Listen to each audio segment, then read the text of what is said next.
Halo guys, kembali lagi bersama saya Sam dan saya senang hari ini kita bisa kembali bertemu dan ya semoga semua dalam keadaan sehat. Saya hari ini punya tamu yang spesial yang dimana 2 bulan yang lalu kita sempat ketemu dan saya sedikit mendengarkan ceritanya beliau. Sangat membangun, sangat menginspirasi juga banyak anak-anak muda. Dan langsung saja teman-teman, kita langsung dengan mungkin Okta bisa perkenalkan diri, mungkin juga bisa cerita. Apa yang bro mau cerita buat apa yang bro mau sharingkan buat kita lah. Thank you bro sudah join with us. Siap. Sudah mau bergabung sore ini. Oke. Ya. Halo teman-teman yang di luar sana, perkenalkan nama saya Okta. Ya, nama panjang Oktavianus Tamoma Dewa. Umur saya 22 tahun. Saya asli Sumba. Asli Sumba ya. Tapi nggak kelihatan Sumba bro. Ya, karena sudah lama di Bali dan saya lahir di Bali. Mama bapak semua Sumba. Mama bapak asli Sumba semua. Oh, tapi kelihatan asli sini ya. Iya, kelihatan Bali gitu. Oke, mungkin karena makanan-makanan Bali. Mungkin efek makanan Bali sehingga bisa menjadi kayak orang Bali. Gitu. Logatnya pun logat Bali ya. Ya. Oke bro, bisa mungkin sore ini bisa berbagi cerita ya. Bisa. Ya. Saya akan berbagi cerita saya. Okta berapa bersaudara nih? Kalau saya 5 bersaudara. 5 bersaudara. Saya nomor 2, yang pertama cewek, yang ketiga cewek, yang kedua kembar cowok-cowok. Oh cowok-cowok. Yang semua di Bali atau di mana? Semua di Bali, yang pertama sudah nikah.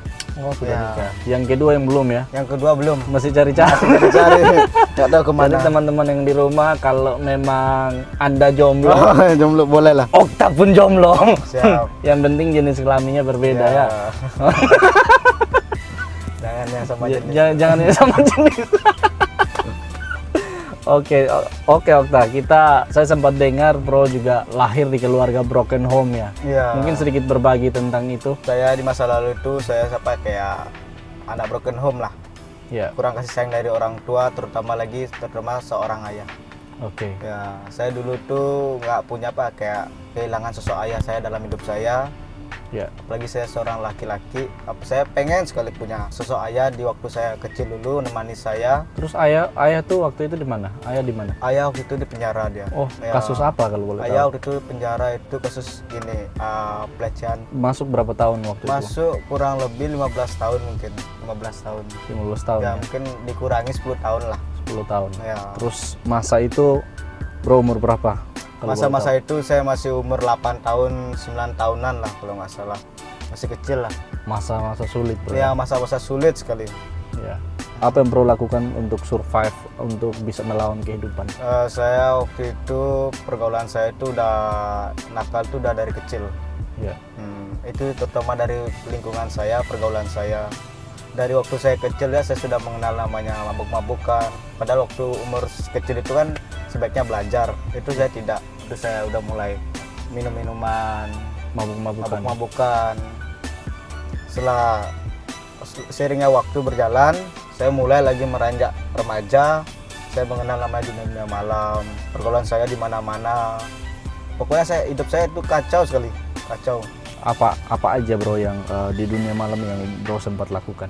Oh, itu saya itu apa ya, tak bilang ya. Mungkin di remaja saya itu saya udah mengenal namanya narkoba, dugem, teriak-teriakan, balapan liar itu. Balapan liar sering ya. Gangster. Gangster saya ikut tuh, geng-geng saya ikutin. Geng-geng yang berada di Bali saya ikutin semua. Sampai saya punya geng sendiri, sering apa ya, kayak buat onar. Oke.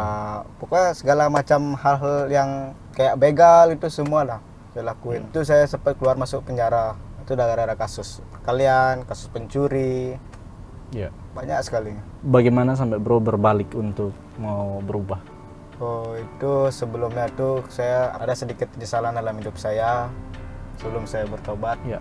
Itu saya mungkin kayak punya penyesalan seumur hidup lah, masih teringat di waktu saya pulang ke rumah itu saya lagi keadaan lagi memakai barang. Ya. Itu saya memakai narkoba jenis sabu-sabu dan keadaan saya mabuk juga. Nah, setelah saya pulang ke rumah itu niat saya itu hanya kayak pengen makan. Ya. Nah, saya kayak mau makan di rumah, ternyata nggak ada apa di rumah. Dan pikiran saya itu kayak kacau, gelap. Saya tuh kayak udah hilang. Ya. Itu adik saya atau apa, saya tuh nggak punya pemikiran.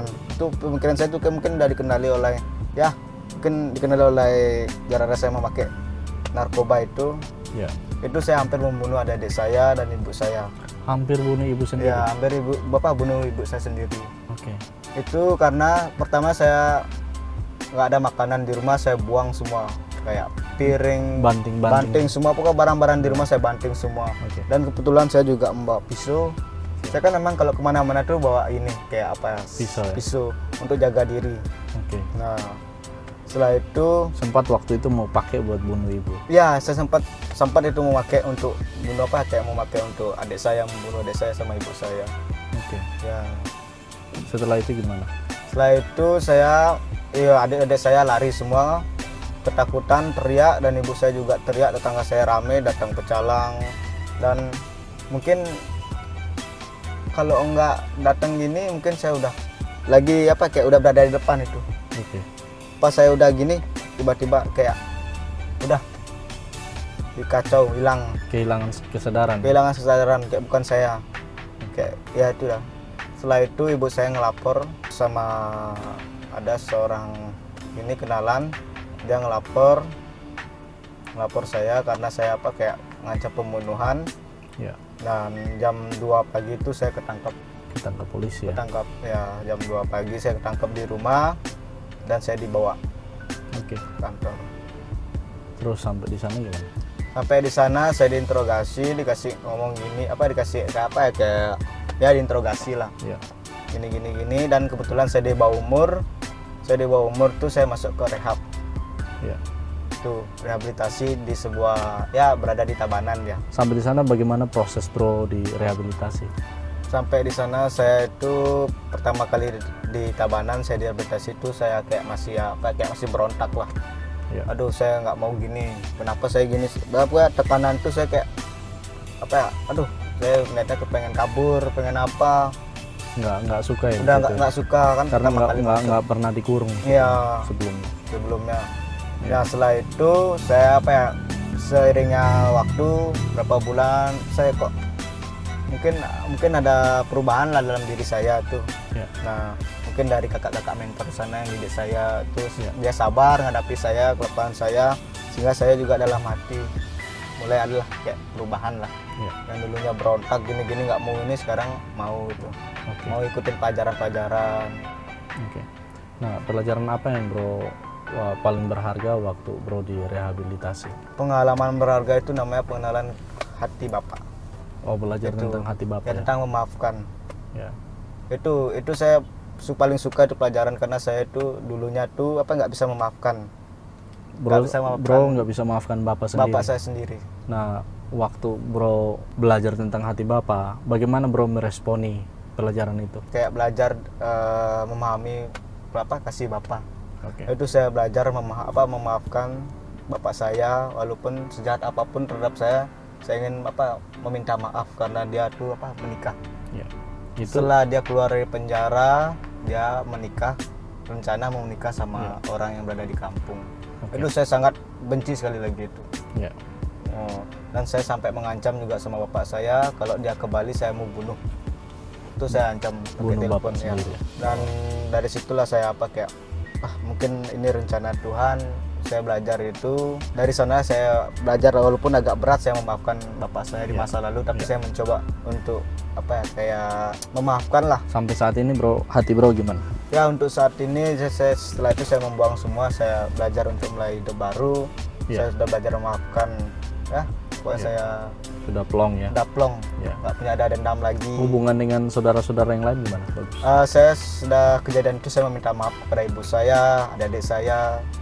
Saya minta maaf kalau kejadian waktu itu menyakiti hati mereka. Dan mereka tuh mau menerimanya. Oke. Nah, untuk sekarang nih, bagaimana sampai bro bisa jadi barista? Oh, itu pertama itu saya ikut namanya pelatihan. Oh, pelatihan. Saya mempunyai kayak Bapak Rohani itu saya suruh ikuti pelatihan barista. Sebuah ada tempat di Kuta, daerah Kuta, tempat kopi shop. Oke. Dari sana saya belajar kayak pengenalan kopi selama 3 hari. Nah, selama 3 hari itu saya belajar. Hari pertama itu belajar teori. Memang ada niat mau belajar atau memang itu pertama tuh saya nggak ada niat sebenarnya itu. Nggak ada niat sama sekali. Pasti bro punya yang namanya minder ya, atau minder mungkin. takut atau ya mungkin takut kayak ini kayak saya salah bisa apa enggak gitu. salah buat kopi Ya, kah apa ya kan kan. masih dalam pikiran ini kok soalnya dapat pekerjaan kan gede soalnya. Ya. Ya, masih ragu-ragu. Oke. Nah, sudah saya ikut pelatihan di sana selama 3 hari. Saya disuruh dibilang sama perusahaannya, mau kamu bekerja di sini, Oke. tapi dalam masa 3 bulan dulu. Oh, di training Di semasa training dulu. ya. Ya, Oke. selama training itu 1 bulan sudah saya jalan itu saya mulai ada perubahan lah. Oke. Oh, yang dulunya saya kok, saya nggak bisa kayak ini gitu. Ya. Nah, sudah itu saya terus belajar selama 3 bulan saya lewati itu, pada akhirnya saya bisa membuat. Ada nggak sempat mau menyerah untuk nggak Ya, mau belajar saya lagi menyerah. saya putus asa, ada pernah Ya begitu? mungkin saya merasa kena ada tekanan lah. Oke. Mungkin tekanan itu yang membuat saya bagaimana ya, merasa aduh saya nggak kuat di gini-gini terus. Tapi saya mungkin tekanan itu bagus untuk saya, saya bisa belajar lagi loh. Oke. Ya, dan pada akhirnya itu saya sudah selesai training dan saya dikontrak oleh suatu perusahaan itu, saya bisa jadi barista. Wow. Wah. Motivasi apa yang membuat kamu ya untuk terus berjalan sebagai seorang barista? Ya, saya kayak punya motivasi karena saya kan jadi barista tuh saya ingin mengajari anak-anak di luar sana yang ingin mau belajar kopi. Ya. Saya ingin berbagi ilmu saya. Ya. Ya. Yang mungkin hidupnya di situasi yang sama Ya, dengan sudah bro sama sebelumnya. ya. Saya ingin kayak anak-anak muda luar sana tuh, ayo Ya. kamu tuh kayak saya dulu. Ya. Mari kita sama-sama belajar. Ya. Apalagi saya punya ilmu, saya ingin berbagi ilmu saya. Betul. Karena saya dapat tuh secara gratis. Saya juga ingin berbagi itu secara gratis. Wow. Ya. Jika ada yang mau, ayo Ya. saya ajari. Gitu. Wah, luar biasa Okta. Ya. Nggak banyak orang yang punya hati seperti itu loh. Nah, setelah bro berubah dan jadi barista, setelah itu kan orang bisa lihat nih bro, Okta, ini banyak tato-tatoan apa semua nih. Tato Nah, ini. bagaimana ini kalau ini full body bro ya? Ini full. Full body. Ini dari kecil. Ya, dari kecil umur Ya, berapa waktu mungkin tato pertama saya itu di sini waktu kecil umur 12-11 mungkin. itu? Oh, Itu wow. saya mengenal tato itu. Oke. Ya. Nah, sekarang ini sudah berubah, sudah istilahnya sudah ngajarin beberapa orang juga untuk bisa jadi barista kan? Ya. Termasuk mungkin bisa ajarin mentor sendiri buat kopi kan? Weh, bisa itu. Sudah Okta sekarang sudah bisa ajarin mentor sendiri buat kopi. Mentornya yang dulu ajar dia untuk berubah sekarang dia ajar balik. Iya kan? Saya dengar informasi begitu soalnya. Iya kan? Nah, itu satu kebanggaan teman-teman. Jadi Okta dapatkan dengan gratis, dia pun beri dengan gratis. Justru dia bisa kembali memberkati orang yang istilahnya berpengaruh dalam kehidupannya dia. Nah, Okta ini tatoan banyak, telinga pun masih lubang. Bagaimana cara pikir orang terhadap bro? Saya tuh mungkin pandangan orang luar sana tuh, saya ini bertato, ini kayak nakal Ya. atau apa. Tapi untuk balik ke diri saya tuh, saya menghargai diri saya sendiri aja. Saya tidak mau mendengarkan omongan orang. Oke. Saya fokus pada diri saya sendiri. Ya, Pokoknya saya harus terus maju. oke. Lagian kan ini sudah Ya, terlanjur sudah terlanjur, terjadi. apa boleh buat. Ya, kalau mau disetrika pun. Nah, itu bahaya itu. Gosong dia.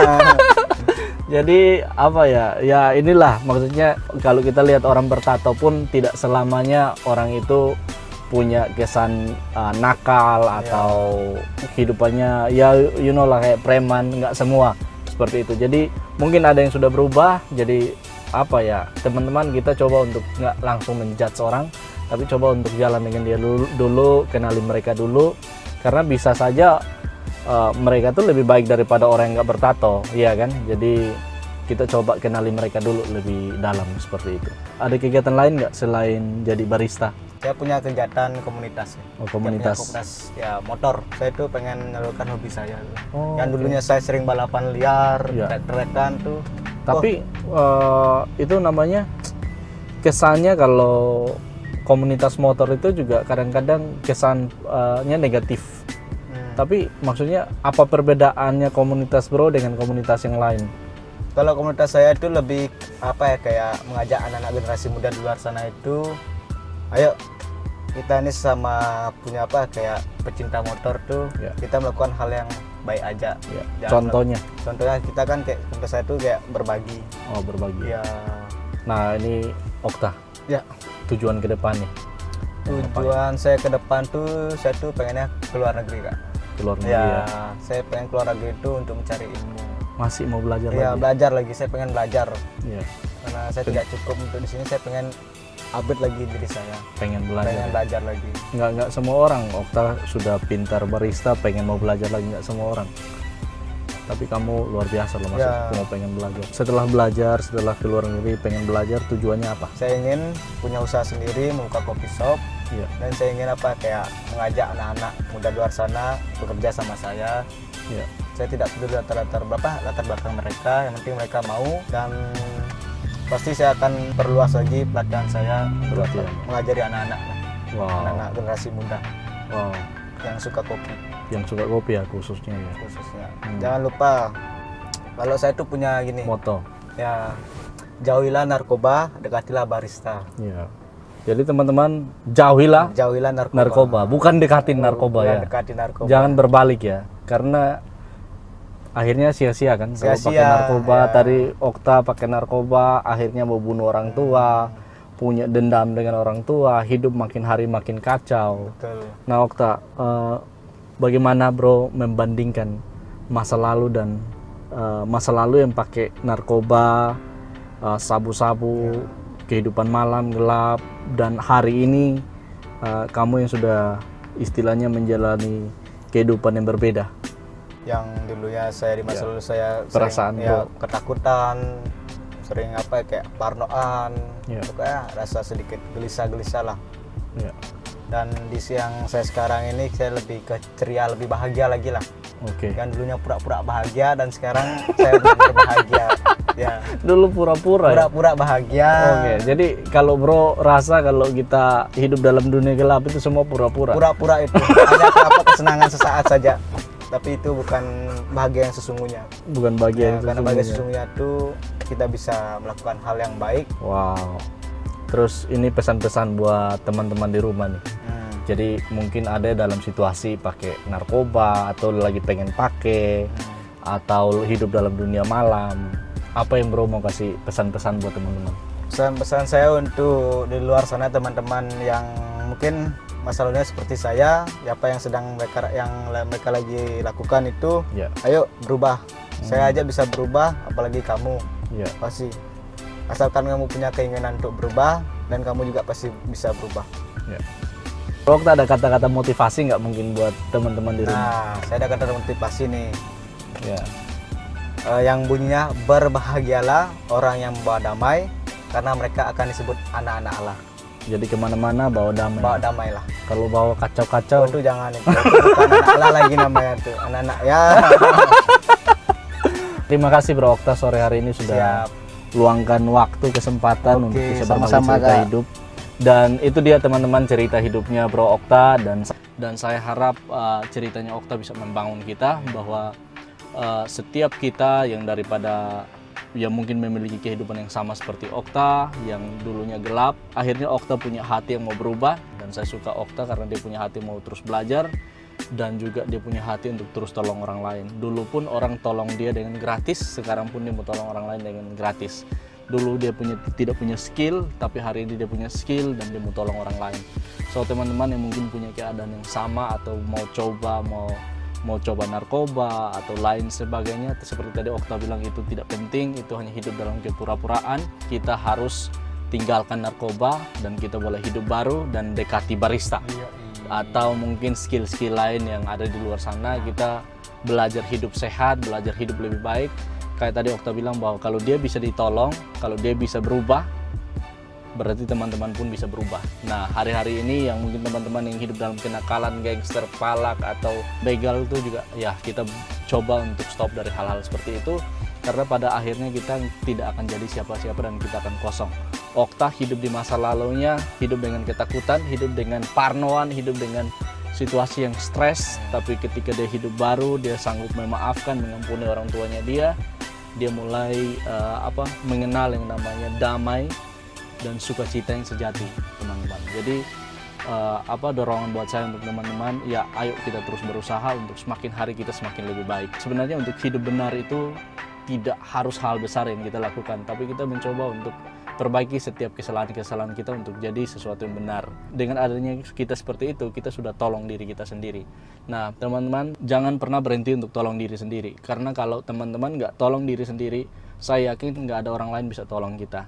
So, ini saja dari saya dan Okta. Harapan kami adalah teman-teman bisa berusaha, semakin hari kita semakin baik. So, tetap semangat dan berjuang. So guys, see you in the next video, and I hope you guys enjoy this video, and please like, comment, share, and subscribe this channel, and bye.